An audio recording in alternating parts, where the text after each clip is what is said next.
If you're watching this video, you either came from the short or you saw the title and thought, there's no way someone is actually doing this. And you'd be right, I'm not going to get every gun there is. In the first part of this video, I'll be going over the rules of the challenge, and in the second part I'll be explaining how the mechanics of Borderlands 2 are gonna affect this challenge and what I did to prepare.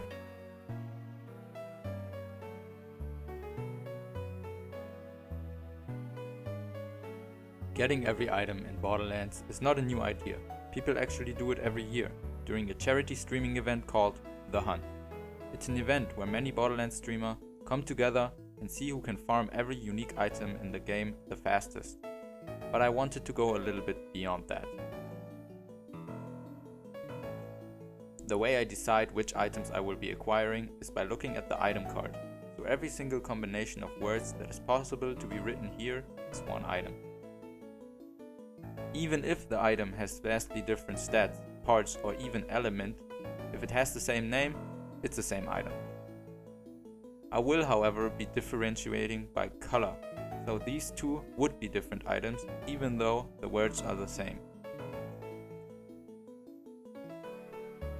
I will be getting everything that is legitimately obtainable in the game and equipable in the player's inventory.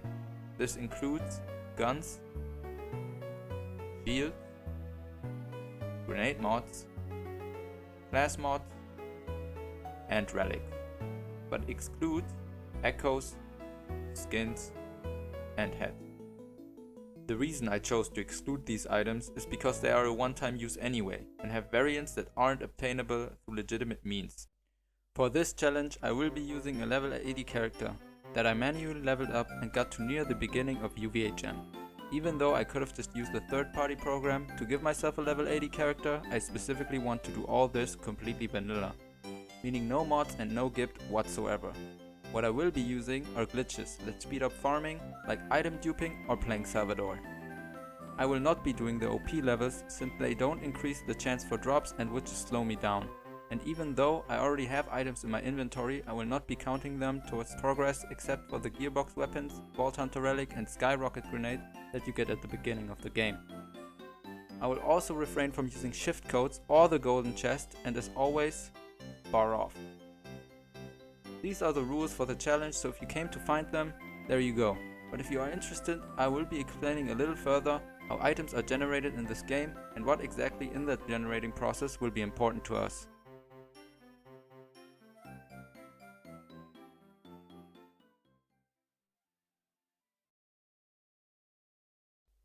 Since we are focusing on the name of the item, I will be limiting my explanation to only show the parts that affect it. The name of almost every item consists of two parts, the prefix and the title, and I will be going over each item type and explain how they are generated. Before we start, we need to talk about manufacturers.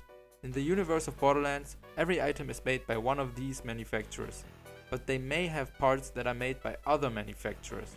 That's how the variety in guns comes to be. The manufacturers for weapons are Bandit, Dahl, Hyperion, Jacobs, Maliwan, Tediore, Torg, and Bladoff. And while they all make pistols, not every manufacturer makes every type of weapon. As an example, there is no shotgun or shotgun part made by Maliwan. So just remember, if I ever mention an item part, like grip, these parts can differ from one another by their manufacturer. Now that that's out of the way, let's talk about item names. We'll start with weapon. The title of a weapon is determined by the body of the gun and its barrel. Here's an example. A pistol with a body made by Vladoff and a barrel also made by Vladoff is called Anarchist. Swapping the body for Hyperion would change its name to Synergy, while swapping its barrel to Hyperion would change its name to Assassin. Swapping both would yield a Vision.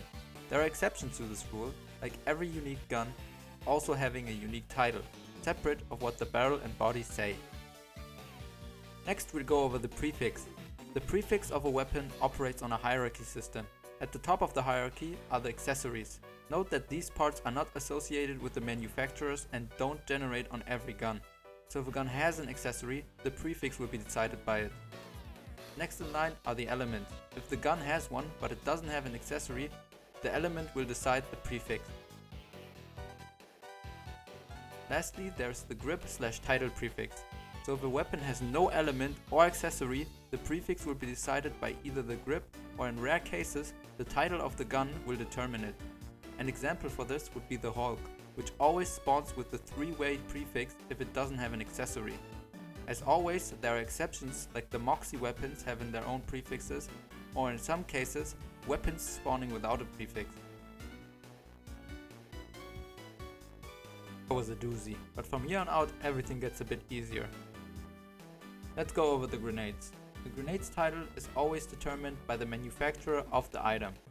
The exceptions to this are Vladov, which have 3 different titles based on element, and Bandit, which have 3 different titles based on which other manufacturer it's mimicking. For the prefix, it gets a little bit more complicated. They are usually generated in 2 parts. One is the delivery mechanism, like longbow or homing, which makes the grenade teleport or home in on the opponent, respectively. The second part is the element which generates as the prefix, if the element isn't already influencing the title or is able to be generated at all. Even easier are the class mods that have a title and only 3 prefixes for each title. This only applies to class mods with a green rarity and beyond, as white rarity class mods spawn without a prefix. There are also the DLC class mods that have 9 variants per class. The easiest are the relics. Each relic type has a title and is unable to spawn with a prefix. Lastly, we come to a bit of a complicated topic. The keen viewers among you will have noticed that I skipped the shield. This is because I have no idea how the prefix is generated. But let's just start with what I do know. The title of a shield is very simple. There's just one per manufacturer. But to understand how the prefix is decided, we have to look at how the stats of the shields are generated. The shield operates on a point system and has 3 different components: the body, the battery and the capacitor. And as you can see from this table, each component manufacturer gives different amounts of stat points. So a shield with all TDR components would have these stats. And I know that the prefix is determined by this stat distribution. I also know that a prefix is generated if a shield has a stat that is especially high. What I don't know is how many of these prefixes exist and at what threshold of stat points these prefixes are generated. But I am confident that I can find all that out along the way. Okay, switching over to live recording for the last part here. I will show you all the preparation I've done for this challenge. I have made 3 Excel sheets for each item type. I have not made one for relics since it's basically just a list, and I haven't made one for shields because I haven't figured it out yet. But yeah, this is the one for weapons. As you can see on the left, the rows, these are all the non-unique purples right here, and then if we get a little bit lower, these are all the non-unique blues, and then even lower and all the non-unique greens, and even lower all the non-unique grays, and then the E-tags, the unique blues, the legendaries, seraphs, pearlescent, effervescent weapons. Up here at the columns you can see are the prefixes. So first off there are the title prefixes, and then the accessories, so damage, fire rate, melee damage, whatever the weapon has as an accessory. If you go a little bit further, there are the elements, fire, shock, corrosive or slag. And even further are the grips, which will be marked off accordingly.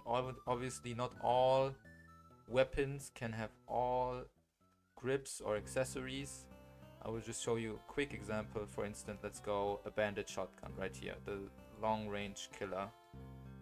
If you go to doll grip right here, you will have this space cannot be filled because this combination is impossible. A blue bandit shotgun or bandit shotguns or every shotgun in general will never have a doll grip because doll doesn't make shotgun, and therefore there is no doll grip for shotguns. So yeah, I will fill this out as I go every time I get an item. Obviously early on I will be getting a lot of new items. Basically every item will be new and I will be marking off a lot of items.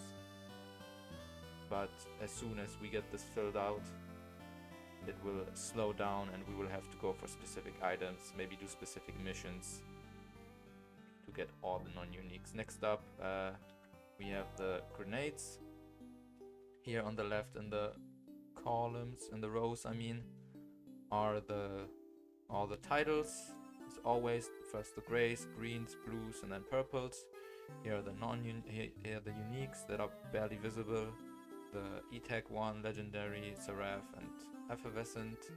And up here at the columns we have, first off, they're all separated by elements, so explosive, fire, corrosive, shock, slag, and then by the delivery mechanism, so lobbed, sticky, homing, sticky, longbow, sticky, and rubberized. So yeah, I will have to get all of them pretty much. Some have are different because, for instance, the Tesla is always explosive, is always shock, so obviously there will be no explosive Tesla, so all this entire row can just basically already be marked off as red because yeah, not possible to be generated as such. Lastly, I've made one for the class mods, and this is a bit easier. We just have all the class mod titles for each rarity. These are all the classes, so first Axton, and then Gage, Creek, Maya, Salvador, and then Zero for each rarity, and every class mod title can have 3 different prefixes. As you can see, prefix 1, 2, and 3, they differ from one another, so yeah, obviously white class mods can't have don't have prefixes at all, so I will just mark them off as I get them. And then down here you can see the legendary class mods, which always have the legendary prefix or the Slayer of Terramorphous prefix. Lastly, down here we have the Tiny Tina DLC class mods, which are the alignment class mods, and we'll just have to get all the alignments for each rarity, just like in TNT. Yes. Alright, so that's the preparation I made. I will be, as soon as this video is out, I will be streaming, and I will be streaming every day and getting all the items. So if you want to tune in, just subscribe, just check out if I'm streaming. I'm usually streaming later in the day. Give the video a like, and I hope you enjoyed and you at least learned some things. So yeah, see ya.